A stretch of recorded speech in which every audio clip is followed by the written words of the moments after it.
A chilling revelation in Parliament today. Due to Delhi's toxic air in just 3 years, 6 major hospitals have recorded over 2 lakh emergency cases of acute respiratory illness. Nearly 30,000 patients were so critical they needed hospitalization. An ICMR study confirms what we feared. Every spike in pollution sends emergency room footfall soaring. The government admits air pollution is a key trigger, yet the crisis deepens. And not just Delhi, but the air quality is depleting in the financial capital of India, Mumbai, as well. As a result, BMC has issued a show-cause notice to Mumbai-Ahmedabad bullet train site at BKC for violating pollution norms. Let's go across to my colleague Anuj for a detailed walkthrough. When you look at the infrastructure that is taking, or the development regarding infrastructure that is taking place in Mumbai, it is pretty multifaceted. We've had a new metro line, which is extremely popular, but it has also got its own critiques. However, where we are standing at the moment is another project which has just been inaugurated in some sense, although 14% of its work has already been completed. But the TBM, that is the tunnel boring machine inauguration or launch, happened today, which you can see right behind me. Now, what exactly is this project? This project connects the eastern coast of the city to the western coast through an underground tunnel. It solves thousands of hours of thousands of citizens, given that people who have to travel from the eastern part of the southern Mumbai to the western part, now they can use this tunnel. More importantly, the people who had to travel from South Mumbai to the Navi Mumbai airport earlier had to take a huge amount of detour to travel through the congested areas of South Mumbai to reach to Navi Mumbai. And when this tunnel gets completed, that particular journey is expected to become a lot quicker. Besides that, of course, there will also be a huge advantage that the government will see, where the usage of fuel will come down by a great degree as well. Over 2 lakh emergency cases for acute respiratory illnesses in just 6 major hospitals from 2022 to 2024. That's within a span of just 2 years. And out of these, 30,420 patients, nearly 15%, required hospitalization. Now, these figures they matter because they're big. They need to be pondered upon, and the attention needs to be drawn now. Hospitals like AIIMS, Safdarjung, RML and others are overwhelmed, linking the surge to toxic window smog from farm fires, vehicle fumes and construction dust. But it's also important to understand the repercussions of this toxic air and measure the preparedness of our health infrastructure in such times.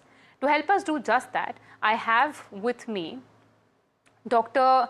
Sandeep Katiyar, the senior consultant. Sir, thank you so much for joining. Let me begin with asking you this question. As a pulmonologist, how has the rise in acute respiratory cases from Delhi's air pollution affected the types of patients you're seeing, like more children or elderly with severe asthma? See, these are the groups which are much more. They get disease much more earlier than the general adult population. The children, because their airways are very narrow and the detoxification system is not that good, and the adults and the elderly group, the clearance system is poor, and the adults also that they have got comorbidities. So all these group of patients, when they are exposed to pollution, their lung function goes down, the ability of the body to fight back goes down. So all these patients require much more help than the general population. So all these patients do increase in OPD and in the hospitals as well. Then as a follow-up to what you just said, what immediate symptoms should Delhi residents or even Mumbai residents watch for in this smog season, and when should they rush to the ER based on the 2 lakh case data? See, all these patients who are having asthma or COPDs or who have got comorbidities like your cardiac illnesses and your neurological diseases, these patients should avoid going out during when the AQI is high. When the AQI settles down, the sun comes out, then they should move out, because once you get exposed to that smog, the smog is just a mixture of these toxic gases which and is a very reactive mixture. And once it goes into your airway reacts to it, and the bronchoconstriction occurs, and your lung function falls. Once your lung function falls, they already have a very narrow reserve of lung function which they have. So they should avoid going out during high AQI time, and they should plan the activity in such a way that they are not exposed to this smog. Mr. Sandeep, there's a very obvious question that comes to my mind when I think about it. I live in Bombay and Mumbai, and I have noticed that my lungs have been, because they've been exposed to such polluted air, I've had the difficulty to breathe normally for a long time now. But somehow the mask that I wear does not really help to the situation. It's not. So So what kind? Yeah, my question. Just let me complete the question. My question to you is that the N95 masks or the normal surgical medical masks that people usually wear, are they effective enough to fight this? And if not, what kind of masks should one wear on a daily basis, which is also comfortable for wearing long hours? See, the normal mask doesn't help you at all. It is just to prevent infection from one person to another. So if you wear a normal mask, if you have some disease, you cannot pass it on to the other person by droplet infection. The mask which helps is actually the N95 mask, and it is the way you wear your mask is important. So the way you put it on your mouth, you put your nose clip, all these matter. And you cannot keep on reusing that mask again and again, because it has a certain time limit beyond which it cannot be used, say 8 to 12 hours. So once you have used it for that time, you cannot reuse that mask again. So it is the N95 mask which helps you, and not the regular mask. It's the N95 masks. Okay. From your experience, how effective are current treatments for pollution-triggered COPD or lung infections, and what role does early intervention play in such a situation? See, early once you start getting symptoms, it is very important to report to your doctor, because if you do not report, the infection keeps on, your exacerbation goes on increasing, and the bacterial infection starts to set in, and then you get these pneumonias. So as soon as your breathlessness increase, or your cough increases, or you start feeling breathless, you should report to your doctor, or you should start taking the SOS medications which you have been advised upon. So it's always better to consult a pulmonologist, or your general physician for that matter, once you start getting the symptoms. Okay. Mr.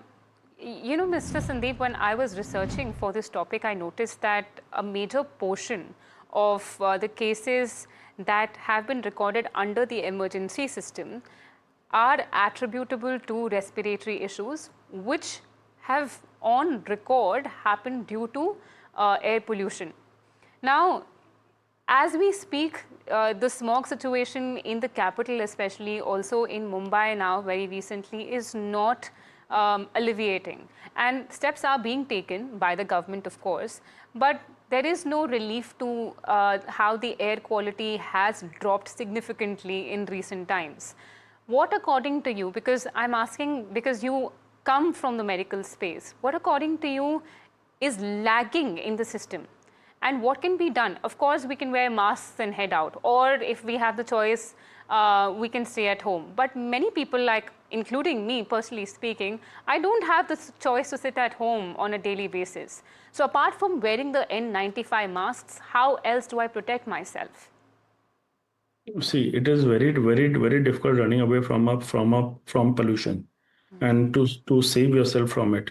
So you can do yoga at home rather than doing it outside. You should exercise regularly. You should take in healthy diet, and the place you sleep, at least that time should be the low pollution time, when you breathe your air. You should try installing an air purifier at home, so that for the maximum time you are there, you are in that single room, you are able to breathe well.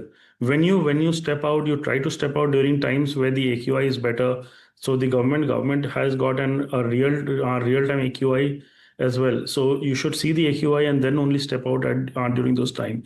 And when you step out, you should wear an N95 mask, and that is the only way you can help yourself. Other than that, it becomes very, very difficult. Thank you so much, Mr. Katiyar, for joining us today and giving us your medical perspective on the AQI issue. And of course, people who can stay at home, please stay at home. And as you clear the air on the kind of masks we use, N95 could come to your solution if needed. But thank you so much, sir.